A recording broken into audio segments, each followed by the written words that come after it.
Lucky, do you know you can buy and sell Bitcoin directly with other people on Binance? Wait, Master, you mean PP? 2P? Exactly. Let me show you. So what exactly does P2P mean? You trade directly with another user, while Binance provides the marketplace and transaction safeguards. Oh, now I understand. Okay, let's buy Bitcoin. What's the first step? Open Binance P2P. Choose Buy, select Bitcoin. Then choose your preferred payment method. Simple enough.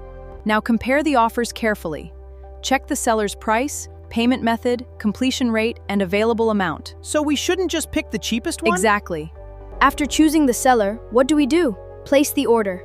Follow the seller's payment instructions, and only confirm after you've completed the payment. Got it! Now let's sell. Choose Sell, select Bitcoin, and find a suitable buyer and payment method. What's the biggest mistake beginners should avoid? Never release your Bitcoin just because someone sends a screenshot. Confirm the payment yourself first. That's important.